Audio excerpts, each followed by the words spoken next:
Shalom sahabat bijaksana yang terkasih di dalam Tuhan Yesus Kristus. Saya berdoa semoga damai sejahtera dari Tuhan Yesus melimpahi kita semua meskipun kita sedang berada di tengah keadaan yang tidak menentu ini, di mana virus corona mewabah di dunia dan ancaman resesi ekonomi global ada di depan mata.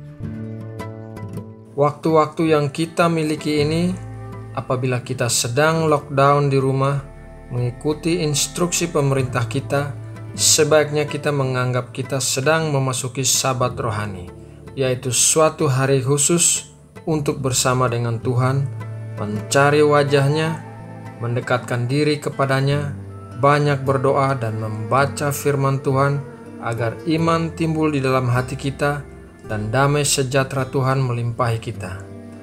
Percayalah, semua keadaan ini akan segera berlalu dan Tuhan pasti mendengar doa-doa kita. Seperti ada tertulis di dalam Yesaya 59 ayat 1, sesungguhnya tangan Tuhan tidak kurang panjang untuk menyelamatkan dan pendengarannya tidak kurang tajam untuk mendengar. Berdoa dan membaca firman Tuhan adalah kegiatan komunikasi dua arah dengan Tuhan. Artinya, kita berdoa bukan hanya berbicara menyebutkan beban-beban di hati kita kepada Tuhan, melainkan juga berdiam diri memberikan kesempatan Tuhan untuk berbicara memberitahukan kehendaknya kepada kita. Demikian juga membaca firman Tuhan bukanlah berarti kita hanya membaca sederetan tulisan di Alkitab, melainkan kita juga sambil berbicara dengan Tuhan untuk meminta Tuhan menyingkapkan apa yang terselubung dalam firman Tuhan tersebut. Jadi, adalah hal yang sangat penting bagi kita untuk belajar mendengarkan suara Tuhan sebagai bagian dari proses komunikasi dua arah dengan Tuhan. Hal ini tentu saja tidak mudah pada mulanya, karena sama seperti anak kecil yang baru belajar mendengarkan suara orang tuanya, maka pada awalnya akan terjadi kesalahan-kesalahan. Namun seiring dengan pertumbuhan kedewasaan si anak kecil, maka ia akan mampu membedakan suara orang tuanya. Sama halnya dengan anak kecil, orang percaya dalam Alkitab diumpamakan sebagai domba. Domba adalah binatang bodoh yang tidak mengetahui arah dan mudah tersesat. Namun sifat yang baik dari domba adalah domba hanya mendengarkan suara gembalanya dan tidak mendengarkan suara orang asing. Tuhan Yesus mengatakan bahwa domba-dombanya akan mengenal suaranya dan mengikutinya.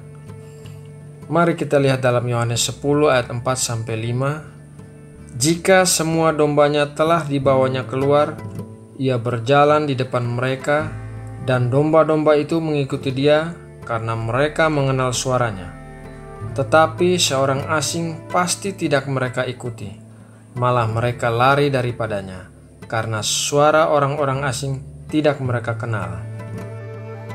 Juga kita lihat dalam Yohanes 10 ayat 27, domba-dombaku mendengarkan suaraku, dan aku mengenal mereka, dan mereka mengikut aku.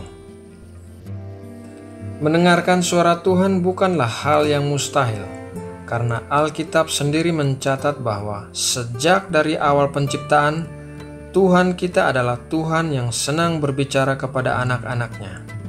Mulai dari Adam dan Hawa di Taman Eden, Abraham, Nuh, Samuel, dan banyak lagi yang dapat mendengar suara Tuhan. Adapun beberapa cara yang dipakai oleh Tuhan untuk berbicara kepada manusia adalah: pertama, berbicara langsung dengan suara yang dapat didengar telinga manusia. Hal ini terutama terjadi di masa Perjanjian Lama, di mana belum ada firman Tuhan yang tertulis. Manusia menikmati hubungan langsung dengan Tuhan sehingga dapat berbincang-bincang dengan bebas. Yang kedua, berbicara lewat firman yang tertulis. Bila Tuhan berbicara kepada kita, pembicaraan itu akan selaras, tidak bertentangan dengan firman Tuhan yang tertulis. Alkitab adalah standar untuk kita menguji apakah suara yang kita dengar itu suara Tuhan atau bukan. Jika kita mempelajari Alkitab, maka perasaan rohani kita akan menjadi dewasa. Kita akan belajar untuk membedakan yang baik dan yang jahat, dan kita akan dapat mengenali suara Tuhan apabila Ia berbicara kepada kita.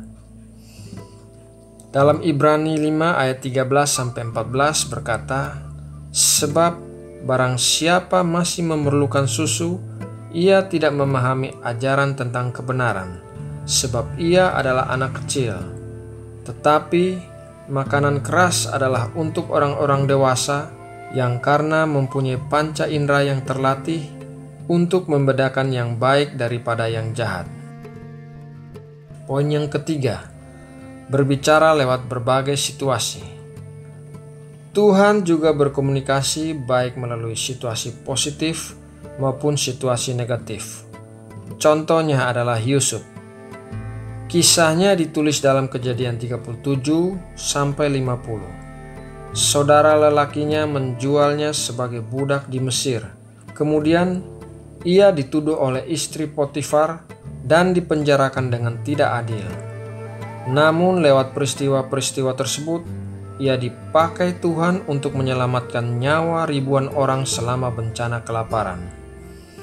Yusuf memandang pengalamannya sebagai petunjuk dari Tuhan dan menjelaskan kepada saudara-saudaranya di dalam Kejadian 45 ayat 8.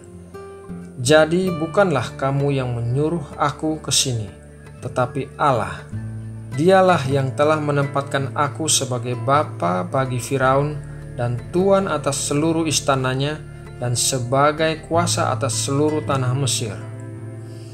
Jika kita berdoa, bawalah setiap peristiwa dalam hidup kita kepada Tuhan dan mintalah kepadanya untuk menunjukkan kepada kita dengan sungguh-sungguh apa yang sedang Tuhan coba katakan kepada kita dalam setiap situasi.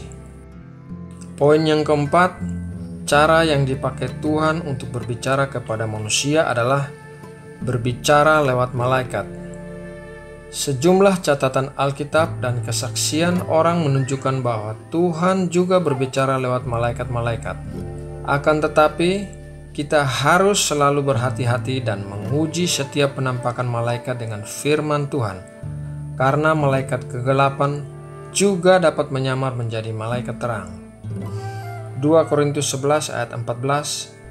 Hal itu tidak usah mengherankan, sebab iblis pun menyamar sebagai malaikat terang. Dalam 1 Yohanes 4 ayat 1-3 berkata bahwa, "Saudara-saudaraku yang kekasih, janganlah percaya akan setiap roh, tetapi ujilah roh-roh itu, apakah mereka berasal dari Allah? Sebab banyak nabi-nabi palsu yang telah muncul dan pergi ke seluruh dunia. Demikianlah kita mengenal roh Allah.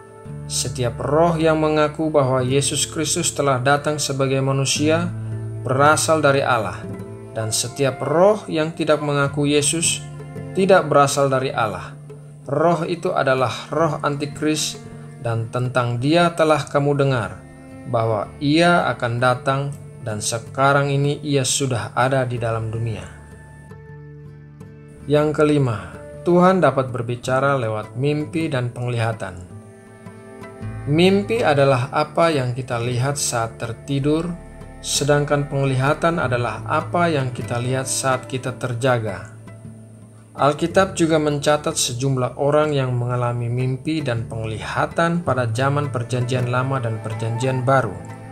Sekali lagi, semuanya harus diuji dengan standar Alkitab. Apakah ini berasal dari Tuhan atau bukan? Poin yang keenam, Tuhan dapat berbicara lewat mujizat. Mujizat adalah suatu kejadian adikodrati yang melampaui kekuatan manusia yang digunakan oleh Tuhan untuk mengkomunikasikan firman maupun kehendaknya. Tuhan yang sama yang ditulis oleh Alkitab masih melakukan mujizat sampai saat ini. Dia tetap sama, dahulu, sekarang, dan sampai selama-lamanya. Yang ketujuh, Tuhan dapat berbicara lewat nasihat orang lain. Tuhan juga dapat berbicara melalui penasihat-penasihat dalam hidup kita. Akan tetapi, kita harus mencari nasihat hanya dari orang Kristen yang dewasa, karena Alkitab juga memberi peringatan kepada kita tentang berjalan dalam nasihat orang fasik. Mari kita lihat dalam Amsal 11 ayat 14. Jikalau tidak ada pimpinan, jatuhlah bangsa. Tetapi jikalau penasehat banyak, keselamatan ada. Amsal 12 ayat 15. Jalan orang bodoh lurus dalam anggapannya sendiri, tetapi siapa mendengarkan nasihat, ia bijak. Amsal 15 ayat 22. Rancangan gagal kalau tidak ada pertimbangan, tetapi terlaksana kalau penasihat banyak. Juga dalam Mazmur 1 ayat 1-2, berbahagialah orang yang tidak berjalan menurut nasihat orang fasik, yang tidak berdiri di jalan orang berdosa, dan yang tidak duduk dalam kumpulan pencemooh, tetapi yang kesukaannya ialah Taurat Tuhan, dan yang merenungkan Taurat itu siang dan malam. Poin yang terakhir, yang ke-8, Tuhan dapat berbicara lewat suara batin. Bagi orang-orang yang telah lahir baru dan menerima Yesus sebagai Tuhan dan Juru Selamat dalam hidupnya, Tuhan paling sering menggunakan suara batin dari Roh Kudus untuk berbicara kepada roh kita. Hal inilah yang disebut sebagai pimpinan roh. Lebih lengkap mengenai pimpinan Roh Kudus, saudara-saudara dapat menonton video kami yang berjudul Mengalami Tuntunan Roh Kudus. Nah, sahabat-sahabat bijaksana, demikianlah renungan kali ini. Dan apabila saudara menyukai renungan ini, silahkan klik like dan subscribe, serta membagikan video ini agar dapat menjadi berkat bagi saudara-saudara kita yang lain. Tetaplah kuat di dalam Tuhan Yesus Kristus. Terima kasih, Tuhan Yesus memberkati.